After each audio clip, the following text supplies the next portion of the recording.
जय गुरु जी। गुरु जी का शुक्राना, गुरु जी की प्यारी प्यारी संगत का लख लख शुक्राना।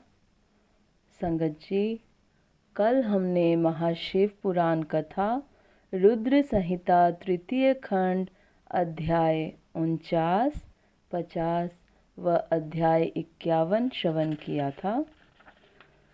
कल के अध्याय में हमने श्रवण किया था शिव के विवाह का उपसंहार, उनके द्वारा दक्षिणा वितरण, वर वधू का कोहबर और वास भवन में जाना, वहाँ स्त्रियों का उनसे लोकाचार का पालन कराना, रति की प्रार्थना से शिव द्वारा काम को जीवन दान एवं वर प्रदान, वर वधू का एक दूसरे को मिष्टान्न भोजन कराना और शिव का जनवासे में लौटना।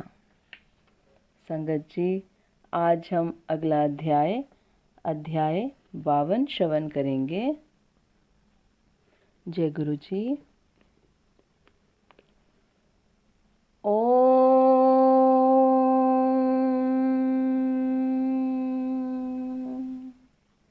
नमः शिवाय। शिवजी सदा सहाय। ओम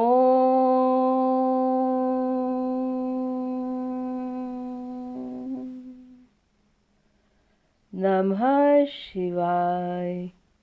गुरु जी सदा सहाय। जय गुरु जी।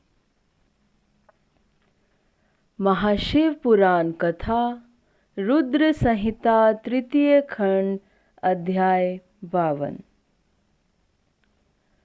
रात को परम सुंदर सजे हुए वास गृह में शयन करके प्रातःकाल भगवान शिव का जनवासे में आगमन। ब्रह्मा जी कहते हैं, तात, भाग्यवानों में श्रेष्ठ और चतुर गिरिराज हिमवान ने बारातियों को भोजन कराने के लिए अपने आंगन को सुंदर ढंग से सजाया तथा अपने पुत्रों एवं अन्यान्य पर्वतों को भेजकर शिव सहित सब देवताओं को भोजन के लिए बुलाया। जब सब लोग आ गए तब उनको बड़े आदर के साथ उत्तमोत्तम भोज्य पदार्थों का भोजन कराया। भोजन के पश्चात हाथ मुंह धो कुल्ला करके विष्णु आदि सब देवता विश्राम के लिए प्रसन्नता पूर्वक अपने अपने डेरे में गए। मेना की आज्ञा से साध्वी स्त्रियों ने भगवान शिव से भक्ति पूर्वक प्रार्थना करके उन्हें महान उत्सव से परिपूर्ण सुंदर वास भवन में ठहराया। मेना के दिए हुए मनोहर रत्न सिंहासन पर बैठकर आनंदित हुए शंभु ने उस वास मंदिर का निरीक्षण किया। वह भवन प्रज्वलित हुए सैकड़ों रत्नमय प्रदीपों के कारण अद्भुत प्रभा से उद्भासित हो रहा था। वहाँ रत्नमय पात्र तथा रत्नों के ही कलश रखे गए थे। मोती और मणियों से सारा भवन जगमगा रहा था। रत्नमय दर्पण की शोभा से संपन्न तथा श्वेत चमरों से अलंकृत था। मुक्तामणियों की सुंदर मालाओं बंधनवारों से आवेष्टित हुआ वह वास भवन बड़ा समृद्धिशाली दिखाई देता था। उसकी कहीं उपमा नहीं थी। वह महादिव्य, अति विचित्र, परम मनोहर तथा मन को आह्लाद प्रदान करने वाला था। उसके फर्श पर नाना प्रकार की रचनाएं की गई थीं। बेल बूटे निकाले गए थे। शिवजी के दिए हुए वर का ही महान एवं अनुपम प्रभाव दिखाता हुआ वह शोभाशाली भवन शिवलोक के नाम से प्रसिद्ध किया गया था। नाना प्रकार के सुगंधित श्रेष्ठ द्रव्यों से सुवासित तथा सुंदर प्रकाश से परिपूर्ण था। वहाँ चंदन और अगर की सम्मिलित गंध फैल रही थी। उस भवन में फूलों की सेज बिछी हुई थी। विश्वकर्मा का बनाया हुआ वह भवन नाना प्रकार के विचित्र चित्रों से सुसज्जित था। श्रेष्ठ रत्नों की सारभूत मणियों से निर्मित सुंदर हारों द्वारा उस वास गृह को अलंकृत किया गया था। उसमें विश्वकर्मा द्वारा निर्मित कृत्रिम वैकुंठ, ब्रह्मलोक, कैलाश, इंद्र भवन तथा शिवलोक आदि दिख रहे थे। ऐसे आश्चर्यजनक शोभा से संपन्न उस वास भवन को देखकर गिरिराज हिमालय की प्रशंसा करते हुए भगवान महेश्वर बहुत संतुष्ट हुए। वहाँ अति रमणीय रत्न जटित उत्तम पलंग पर परमेश्वर शिव बड़ी प्रसन्नता से लीला पूर्वक सोए। इधर हिमालय ने बड़ी प्रसन्नता से अपने समस्त भाई बंधुओं एवं दूसरे लोगों को भी भोजन कराया तथा जो कार्य शेष रह गए थे उन्हें भी पूर्ण किया। शैलराज हिमालय इस प्रकार आवश्यक कार्य में लगे हुए थे और प्रियतम परमेश्वर शिव शयन कर रहे थे। इतने में ही सारी रात बीत गई और प्रातः काल हो गया। प्रभात काल होने पर धैर्यवान और उत्साही पुरुष नाना प्रकार के बाजे बजाने लगे। उस समय श्री विष्णु आदि सब देवता सानंद उठे और अपने इष्ट देव देवेश्वर शिव का स्मरण करके वहाँ से कैलाश को चलने के लिए जल्दी जल्दी तैयार हो गए। उन्होंने अपने वाहन भी सुसज्जित कर लिए। तत्पश्चात धर्म को शिव के समीप भेजा। योग शक्ति से संपन्न धर्म नारायण की आज्ञा से वास गृह में पहुंचकर योगीश्वर शंकर से समयोचित बात बोले। प्रमथ गणों के स्वामी महेश्वर, उठिए उठिए, आपका कल्याण हो। आप हमारे लिए भी कल्याणकारी होइए। जनवासे में चलिए और वहाँ सब देवताओं को कृतार्थ कीजिए। धर्म की यह बात सुनकर भगवान महेश्वर हंसे। उन्होंने धर्म को कृपा दृष्टि से देखा और शैया त्याग दी। इसके बाद धर्म से हंसते हुए कहा, तुम आगे चलो, मैं भी वहाँ शीघ्र ही आऊँगा, इसमें संशय नहीं है। भगवान शिव के ऐसा कहने पर धर्म जनवासे में गए।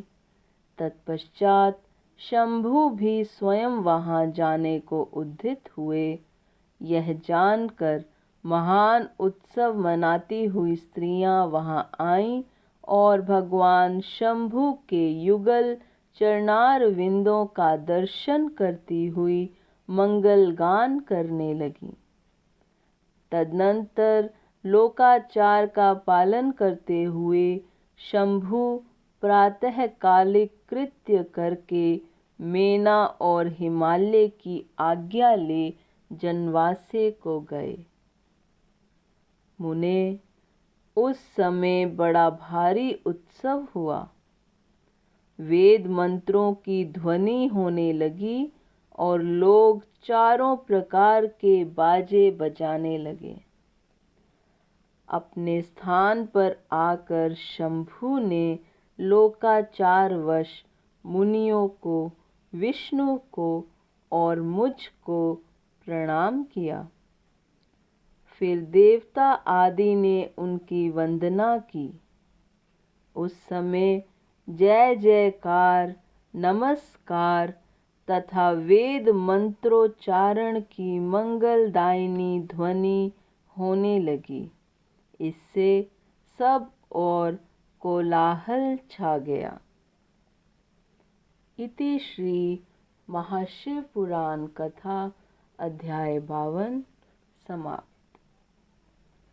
संगत जी, आज का अध्याय यहीं पर संपन्न होता है। जय गुरु जी। संगत जी, अब आरती का समय है। जय गुरु जी। ओम जय शिव ओमकारा, स्वामी हरे शिव ओमकारा, ब्रह्मा विष्णु सदा शिव, बोले भोलेनाथ महादेव, अर्धांगी धारा, ओम जय शिव ओमकारा। एकानन चतुरानन पंचानन राजे, स्वामी पंचानन राजे, हंसानन गरुड़ासन, वृषवाहन साजे, ओम जय शिव ओंकारा। दो भुज चार चतुर्भुज, 10 भुज ते सोहे, स्वामी 10 भुज ते सोहे, तीनों रूप निरखता, त्रिभुवन जन मोहे, ओम जय शिव ओंकारा। अक्षमाला बनमाला, मुंडमाला धारी, स्वामी मुंडमाला धारी, चंदन मृग मद चंदा, भोले शुभकारी, ओम जय शिव ओंकारा। श्वेतांबर पीतांबर, बाघांबर अंगे, स्वामी बाघांबर अंगे, सनकादिक ब्रह्मादिक भूतादिक संगे, ओम जय शिव ओंकारा। करके मध्य कमंडल, चक्र त्रिशूल धरता, भोले चक्र त्रिशूल धरता, जग करता जग हरता, जग पालन करता, ओम जय शिव ओंकारा।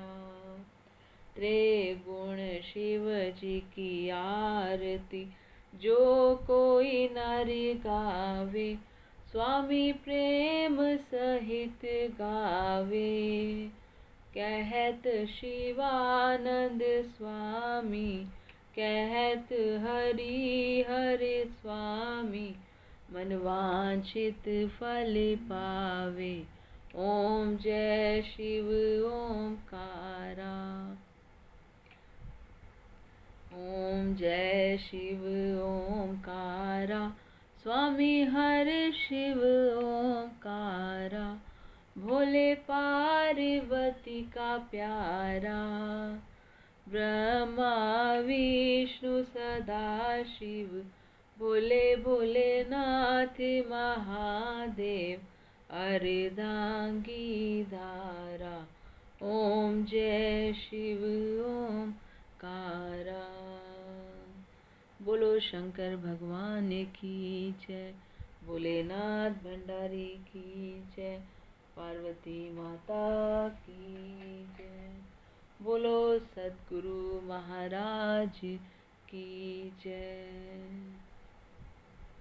जय गुरु जी। शुक्राना गुरु जी, शुक्राना संगत जी। जय गुरु जी।